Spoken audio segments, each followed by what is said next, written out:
Mudanças na matriz energética, investimentos na economia de baixo carbono e adaptação das empresas e dos países para os efeitos do aquecimento global exigem profissionais gabaritados para fazerem estudos, planilhas e ajudar na tarefa de adaptação aos eventos extremos.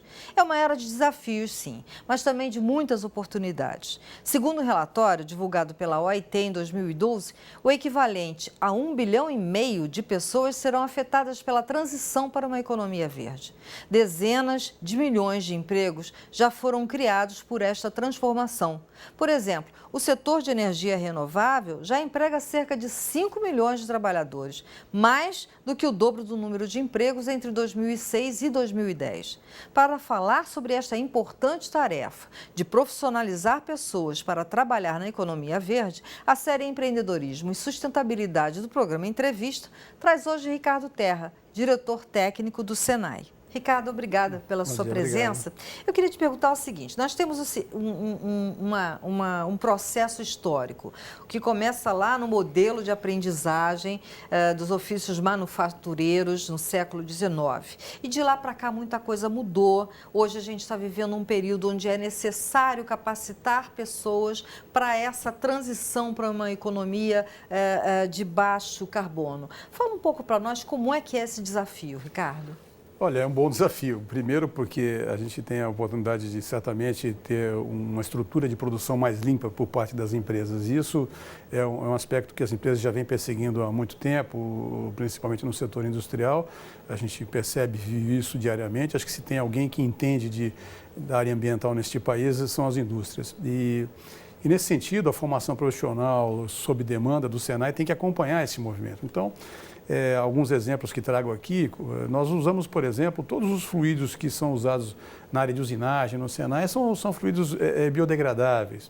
Quer dizer, não existe a manipulação de nenhum derivado de petróleo dentro do Senai que não seja recolhido corretamente. Quer dizer, então, não usamos estopas, né, aquela famosa estopas de oficina, há mais de 15 anos. Usamos panos industriais que são lavados por empresas certificadas, etc.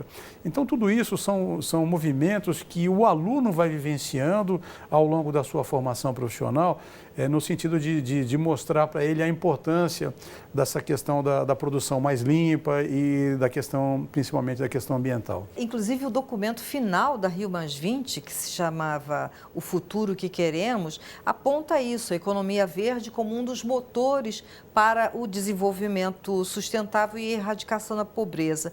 O Senai tem se preparado, então, para esse momento, promovendo cursos, promovendo debates com os alunos sobre isso. Os alunos têm algum tipo de resistência, não?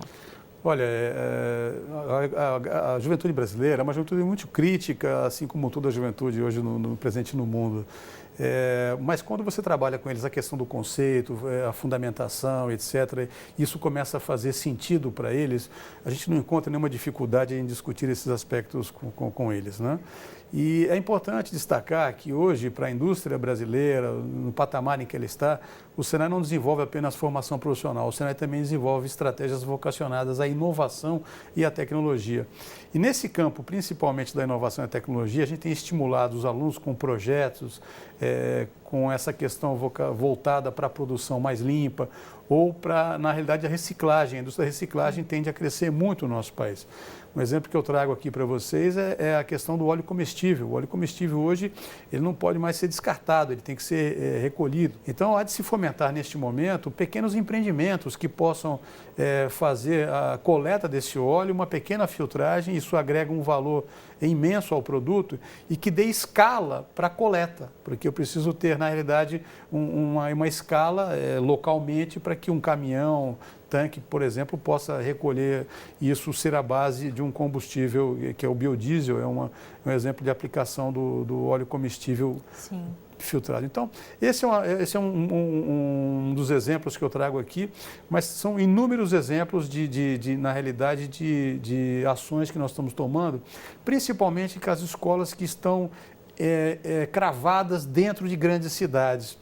houve um movimento da indústria por questões de logística, por N questões, saírem desses grandes centros, se deslocarem para regiões mais favoráveis para esse aspecto. Então, a gente tem olhado muito e reconfigurado essas escolas que estão cravadas dentro de grandes centros, com um olhar que indústria está presente nesses grandes centros. E no caso das metrópoles, certamente a indústria da reciclagem é uma indústria que crescerá a passos largos aí. Com certeza. Você falou que os estudantes não têm resistência e eu concordo com você. Agora, algumas indústrias ainda têm resistência a esse movimento para uma transição para uma tecnologia mais limpa, não é, Ricardo? Nós temos no Brasil uma legislação bastante rigorosa em relação à área ambiental e eu acho que é uma legislação que está aí presente e a indústria tem cumprido. Então, agora, há de se observar que, na realidade, a gente precisa ter uma indústria competitiva, né? E para isso, você precisa construir um cenário que viabiliza essa competição. As indústrias brasileiras elas são muito competitivas da porteira para dentro, né? Porque se não fossem já tinham sumido, porque da porteira para fora há um conjunto uma pressão muito grande de imposições como juros, a questão de câmbio, a insegurança jurídica, leis trabalhistas, quer dizer, há um conjunto de questões. Há uma afirmação na nossa federação em São Paulo, nosso presidente, de que você pega a indústria mais competitiva do planeta, na hora que você crava ela no Brasil, ela perde competitividade. Agora, certamente há um processo que precisa ser discutido com critério, com cautela, para que a gente tenha um caminho a trilhar de uma situação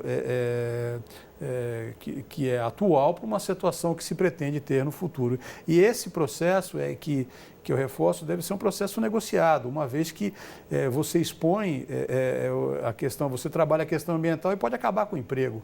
Quer dizer, então... Mas eu não entendi como, assim, porque você impõe dificuldades, você impõe, por exemplo, quando a gente comenta da reestruturação, por exemplo, de um processo industrial, ele pode ser a necessidade de um investimento na qual é outro processo industrial, quer dizer, ele a partir de novos marcos regulatórios, novos patamares que você impõe, na realidade aquele processo industrial ele não pode existir mais, você tem que construir um novo processo para fabricar um mesmo produto. Por exemplo, vou dar um exemplo para vocês de tintas, né? Quando você começa a impor aí a presença de algumas questões ligadas a uma tinta, a um polímero líquido, por exemplo, você pode mudar completamente uma planta industrial, tá certo? E querer um investimento muito expressivo. Então, eu acho que esses aspectos eles precisam ser negociados e é o que tem acontecido no Brasil. Acho que nós não temos, as indústrias têm encaminhado num processo muito interessante. Eu dou exemplo da transformação que aconteceu com Cubatão. Sim. O Vale da Morte em Cubatão. É verdade. Meu filho, eu resido na Baixada Santista, meu filho de 10 anos está fazendo um trabalho, eu falei para ele, pesquise sobre o Vale da Morte, porque hoje ele passa em Cubatão, percebe uma cidade muito boa, uma boa qualidade de vida do ponto de vista... Dá para respirar? Dá para respirar, etc.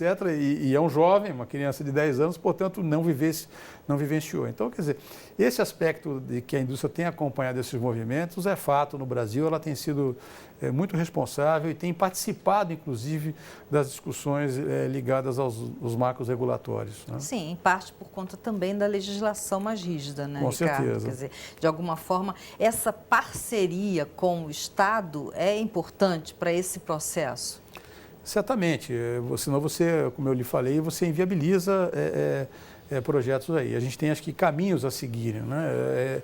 Numa condição de insegurança zero, um exemplo que a gente escutei ainda ontem na Fiesp, uma pessoa dizendo, quando você quer risco zero, no seu carro só tem um step, poderia ter 4 steps. Então, a condição ideal, tá certo? Ela tem que ser perseguida sempre, né? E agora, há um caminho a ser trilhado em relação a isso, e acho que a educação profissional ela pode ajudar muito, porque ela traz esse link, essa questão do pensar, do inovar, desse jovem que será um elemento importante dentro do mercado de trabalho, né? Nesse contexto em que as pessoas precisam contribuir mais, com as empresas não serem meramente elementos operativos, mas que possam dar contribuições. Quando você trata isso na formação, né? Quer dizer, essas pessoas podem chegar dentro de uma empresa e dar sugestões, dar contribuições que certamente agreguem valor a essa questão ambiental também. Quer dizer, a inteligência distribuída aí na empresa. Sim, e na educação profissional, quer dizer, isso é importante que você diga, né? E assim, eu acho interessante essa questão, porque quando a gente ouve falar em educação profissional, a sensação primeira que se tem é que vai ser aquela coisa bem fechada ali no ensinar a atarrachar um parafuso. Mas não é isso, né? O que você está me trazendo é que é uma forma ampla de formar uma pessoa. Há um grande equívoco, até porque as pessoas acabam parando com essa visão no tempo, né? E a educação profissional, ela sempre foi colocada como para os filhos dos outros, quer dizer, as qualificações básicas e técnicas, elas são para os filhos dos outros. Então, há uma cultura da universidade no Brasil excessiva, bombardeada por um marketing muito forte, etc. Então, não estou dizendo aqui o não à universidade, mas que para uma sociedade se desenvolver de forma sustentável, ela precisa ter diferentes ocupações presentes, sendo formadas, sendo ofertadas ao mercado de trabalho. E, nesse sentido, acho que o Brasil ainda peca um pouco por ausência talvez de uma indução maior de políticas públicas, que possam informar mais a sociedade sobre essas oportunidades das qualificações básicas e técnicas. E trazer para essa questão, para essa pauta de discussão também, o grau de complexidade dessa educação. Quer dizer, para nós do Senai, uma ementa de conteúdos não é um curso, porque isso não traduz, por exemplo, com que grau de profundidade eu vou discorrer sobre um conteúdo, né? Quer dizer, é um perfil profissional que traz lá na sua estrutura que competências que serão mobilizadas por essa pessoa no exercício da sua profissão, incluindo as questões de criatividade, de inovação, de uma participação mais ativa, de uma forma mais construtiva e menos operativa, fazem parte hoje e são demandadas pelo setor produtivo, né? Isso aparece fortemente no perfil profissional. Então, a escola, na realidade, tem que, através dos seus ambientes simulados, propiciar essas vivências aos alunos, né? O como se ensina hoje ganha muito valor sobre o que você ensina, porque o que certamente é conteúdo, é informação. Isso tem em abundância, né? Agora, o como você ensina, a estratégia que você desenvolve, essa construção do conhecimento, ela é fundamental para desenvolver no aluno essas competências de comunicação, de capacidade de síntese, análise, de implementação de novas propostas e soluções, né? Criar o desenvolvimento dessas competências. E a educação profissional do Senai, ela tem esse conceito porque ela está muito alinhada com o que demanda o mercado de trabalho. Tá certo? Muito obrigada pela sua presença, obrigada a você de casa pela companhia. Ficamos por aqui, até a próxima.